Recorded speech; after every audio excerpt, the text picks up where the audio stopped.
Nem toda história começa com um crime.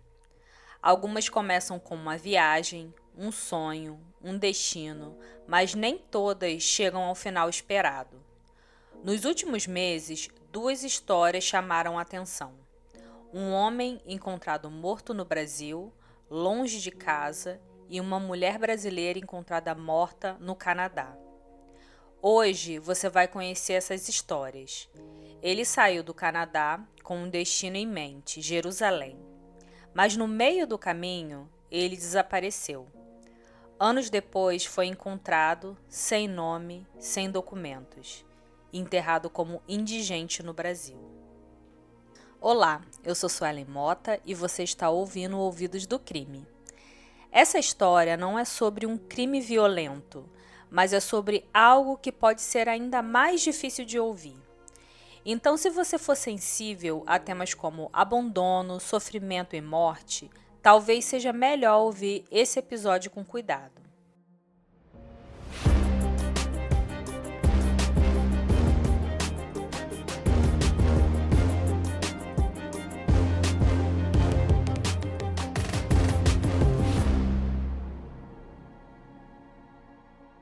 Antes de começar o episódio de hoje, eu queria te contar algo que chamou muita atenção nos últimos meses. Entre fevereiro e março, 2 casos começaram a circular aqui no Brasil. E apesar de serem histórias completamente diferentes, tinham algo em comum. 2 pessoas que saíram de seus países com um propósito e que, em algum momento do caminho, deixaram de dar notícias para suas famílias. E tempo depois foram encontradas longe de casa. Esses casos chamaram a atenção porque não só apenas são sobre desaparecimentos, mas sobre jornadas que não terminam como o esperado. Então hoje eu quero te contar mais detalhes do que aconteceu com Cor Van Roon e com a brasileira Letícia Alves de Oliveira, encontrada na fronteira entre os Estados Unidos e o Canadá. Cal nasceu em 25 de janeiro de 1982, em Surrey, na Colômbia Britânica, no Canadá. Cresceu em uma família grande e acolhedora, marcada por tradições culturais de origem alemã menonita e holandesa. Na juventude, desenvolveu um estilo de vida pouco convencional. Após terminar o ensino médio, passou a viajar com frequência, muitas vezes atravessando o país pedindo carona e vivendo em diferentes comunidades. Em cada lugar, assumia profissões diferentes para se sustentar. Ele era generoso e fazia amizades profundas. Durante essas viagens, era comum deixar seus pertences para trás e interromper o contato com a família por meses. Tudo isso fazia parte de uma prática espiritual baseada em silêncio, simplicidade extrema e serviço voluntário. Cole chegou a Dawson, no Canadá, em 2015 e depois se mudou para Keno City, em 2016, também no Canadá. Mas entre fevereiro e março de 2021, ele deixou o local. Em 2022, foi para o Texas com o objetivo de viajar de carona até o Novo México. E essa foi a última vez que a família teve notícias dele. Cole dizia ter atravessado vários países, desde a América do Norte até a América do Sul. Parte do caminho ele fez a pé e em outros momentos contou com a ajuda de desconhecidos. Era uma jornada longa, silenciosa e cheia de incertezas, até que ele ouviu algo que mudaria tudo: o Porto de Santos, o maior porto do hemisfério sul. Um lugar que poderia ser a chave para atravessar oceanos e finalmente chegar a Jerusalém.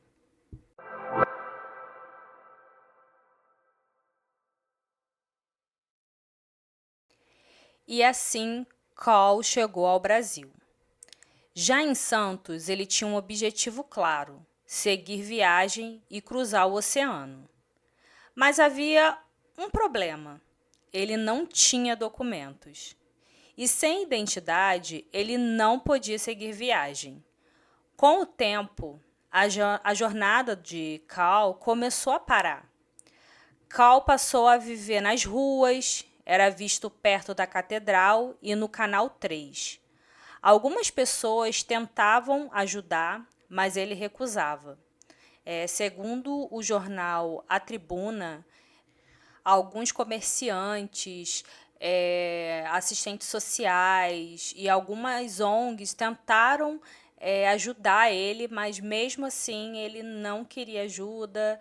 Ele falava que não precisava de documento para manter o propósito dele. Então, Cal continuou morando na rua. No começo, ele era educado e discreto, mas algo foi mudando. Ele acabou sendo assaltado e depois disso começou a desaparecer ainda em vida. Parou de falar, se isolou e seu corpo começou a falhar. Em uma rua de Santos, no dia 9 de junho de 2024, Cal foi encontrado desacordado. O socorro chegou, mas já era tarde demais. Ele tinha 41 anos, morreu longe de casa, sem documento e sem nome. O enterro dele foi como indigente.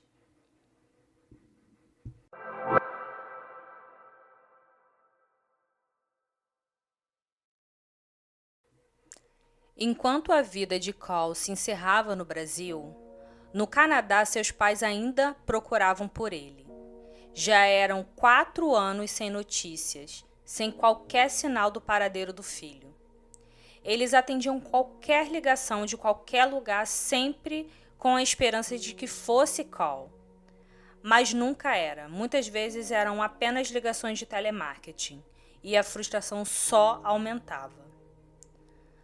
Antes de desaparecer, Cal passou anos no território de Yukon, vivendo nas comunidades de Dawson City e Cannon City. Em busca de respostas, seus pais viajaram até lá, queriam conhecer os lugares por onde ele passou e as pessoas que fizeram parte da sua vida. O pai Terry disse: "Eu dirigi até aqui para conhecer as pessoas e os lugares que ele visitou."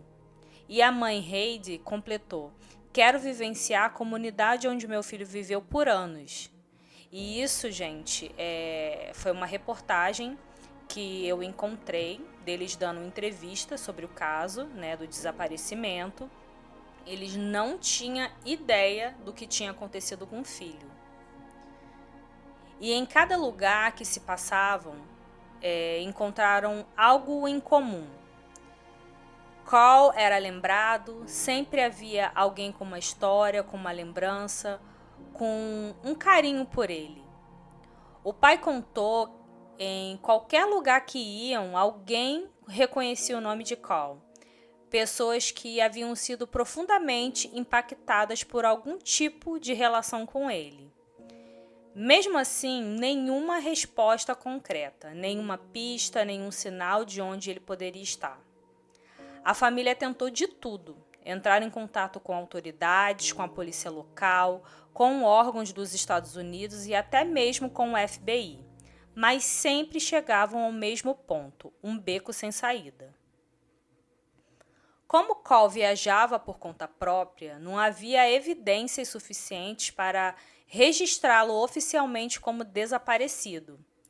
Então eles fizeram o que podiam: criaram uma campanha online chamada Vamos Encontrar Cal. Gravaram vídeos, compartilharam sua história, pedindo qualquer informação que pudesse ajudar. Heidi disse: "Eu só quero saber se ele está bem. Ele não precisa voltar para casa, ele é um adulto. Só quero saber se ele está bem em qualquer lugar." E depois completou: É uma comunidade na qual eu nunca quis fazer parte, a comunidade de pais com filhos desaparecidos. Até que depois de todo esse tempo, uma ligação inesperada aconteceu. Um homem chamado Jordan entrou em contato com a família. Ele acreditava que poderia ter encontrado Cole, mas não tinha certeza. As fotos eram diferentes. O homem que ele viu não era o mesmo das imagens antigas. Então ele decidiu tentar algo diferente, usar inteligência artificial. Ele pegou a imagem e fez uma busca reversa. Comparou aquele rosto com fotos disponíveis na internet. A maioria dos resultados levava a imagens já conhecidas, mas uma delas era diferente. Era uma foto que ele nunca tinha visto antes. Não era uma imagem sorridente. Não era o Cole que a família conhecia. Era uma foto publicada por um jornal brasileiro no dia 8 de junho de 2024. Jordan é um morador de Dawson, no Canadá. E durante uma viagem de férias para o Vietnã, ele comentou com um amigo sobre a história de Cole e que ele queria ajudar de alguma forma, né? Então esse amigo deu a ideia dele usar a inteligência artificial para tentar encontrar ele, né? Porque como a tecnologia está muito avançada, ele achou que poderia encontrar alguma foto, algum arquivo, alguma notícia sobre o Cole na internet e poder ajudar a família. E foi exatamente isso que aconteceu. Eles procuraram, um dos dois teve sucesso com a procura, né, da imagem de Cole, e depois disso eles começaram a enfrentar essa dificuldade de poder identificar as fotos, porque a foto que eles encontraram no Jornal do Brasil era muito diferente das fotos da família. No artigo do jornal, eles descreviam um estrangeiro em situação de rua em estado grave de saúde.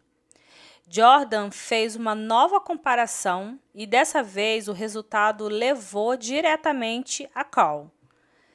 Dias depois, ele criou coragem e ligou para os pais.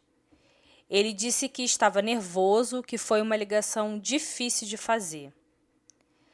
Quando os pais de Cole receberam a imagem, não tiveram dúvida. Esse era o filho deles.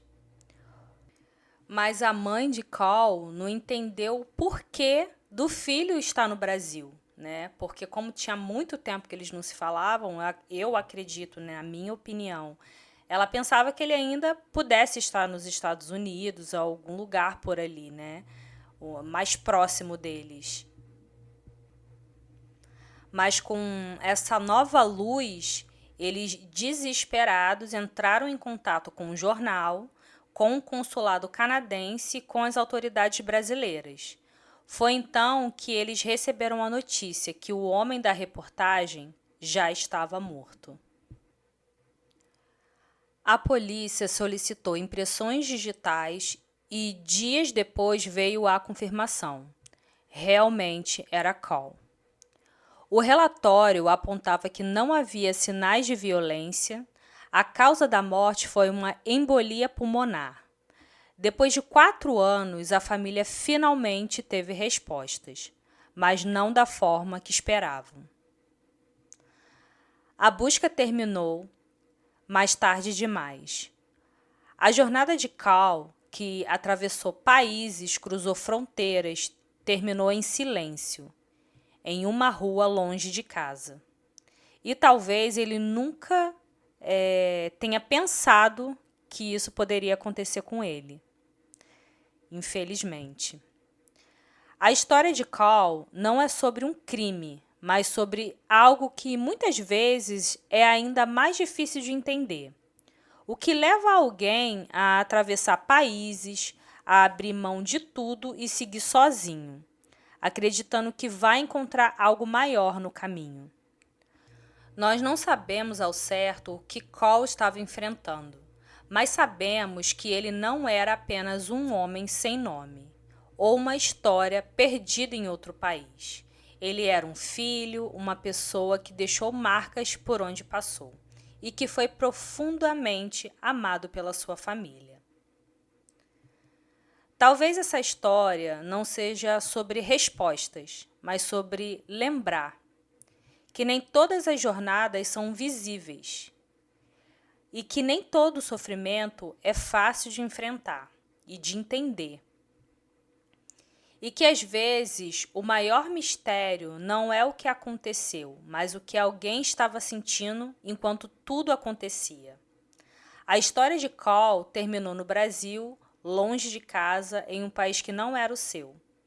Mas essa não é a única história assim, porque do outro lado, na fronteira entre Estados Unidos e Canadá, uma brasileira seria encontrada morta em um país que não era o dela.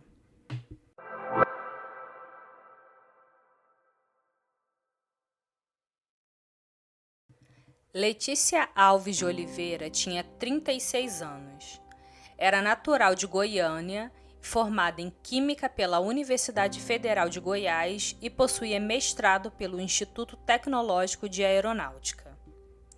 Ela também era mãe, deixou uma filha de 12 anos que permaneceu no Brasil sob os cuidados da avó, enquanto Letícia viajava pelo exterior. Segundo a família, ela atuava como missionária da Igreja Adventista. Foi nesse contexto que Letícia iniciou uma jornada, uma viagem pela América do Sul.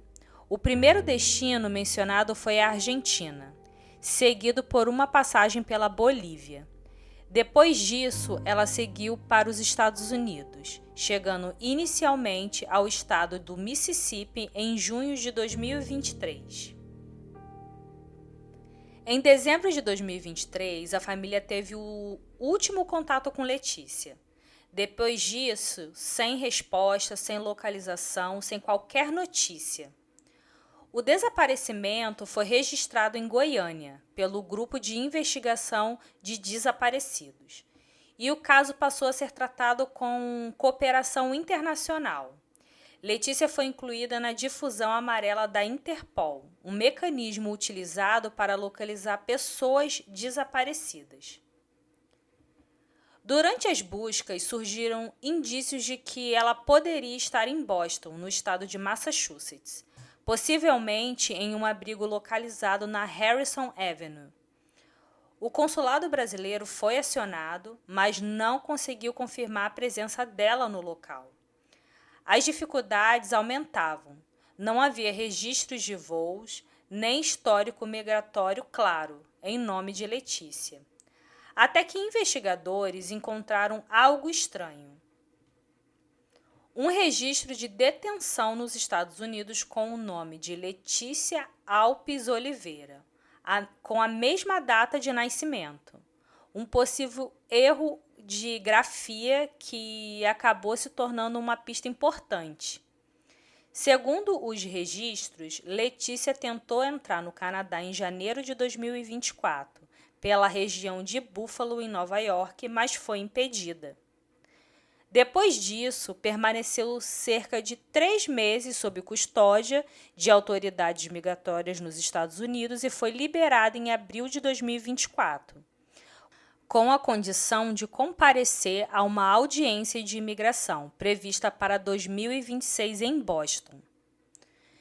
Em outros registros, ela chegou a usar nomes diferentes, como Sarah Mars, o que tornou a investigação ainda mais complexa.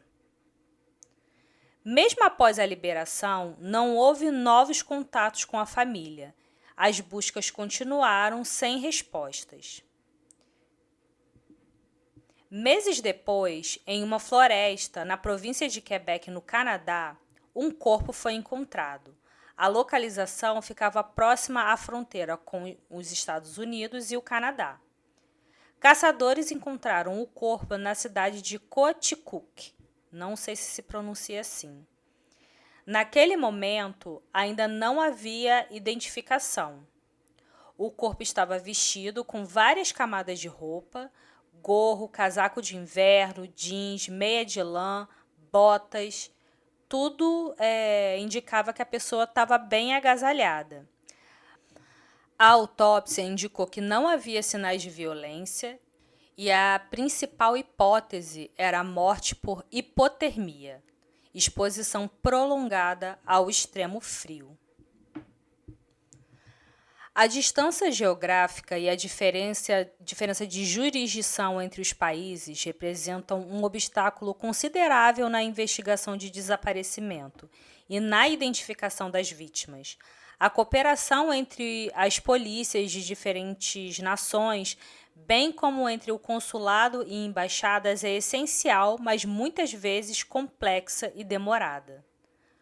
No caso de Letícia, a situação envolveu o Brasil, os Estados Unidos e o Canadá, cada um com o seu próprio protocolo e sistema de registro.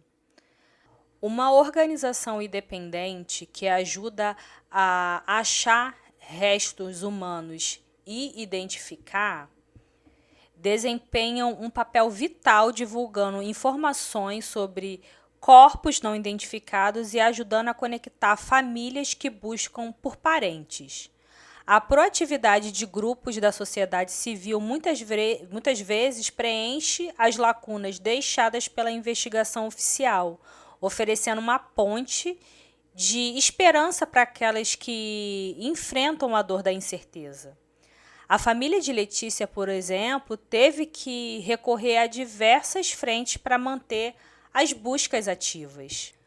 O corpo que havia sido encontrado, eles só conseguiram ter uma confirmação de identidade muitos meses depois, só no dia 26 de fevereiro desse ano, de 2026. A família da Letícia teve a confirmação que realmente era ela, e agora eles tentam arrecadar recursos, para trazer o corpo de volta para o Brasil. Enquanto aguarda os trâmites diplomáticos com o apoio do consulado brasileiro, as circunstâncias da morte ainda seguem sendo investigadas. Mas uma coisa já é certa: Letícia também não voltou para casa. No caso de Letícia, algumas perguntas ficam. O que levou ela a continuar seguindo viagem mesmo diante de tantas dificuldades? A tentativa de entrar no Canadá, os obstáculos e a falta de documentos, tudo isso pode ter colocado ela em uma situação de risco. E em ambientes assim, principalmente no frio extremo, cada decisão pode fazer toda a diferença. Assim como no caso de Cal, nós não sabemos ao certo o que eles estavam enfrentando naquele momento, mas é possível que, aos poucos, o cansaço, o isolamento e as dificuldades do caminho tenham impactado não só no corpo, mas também na mente. E talvez em algum ponto dessa jornada, voltar já não parecia mais uma opção. Ou talvez eles ainda acreditassem que estavam próximos de alcançar aquilo que buscavam. Mas antes de qualquer coisa, é importante lembrar que essas não são apenas histórias, são pessoas, uma mãe, um filho, uma família que ficou esperando respostas. E no fim receberam respostas, mas não da forma que eles esperavam. Duas histórias, dois caminhos diferentes, mas o mesmo destino, longe de casa.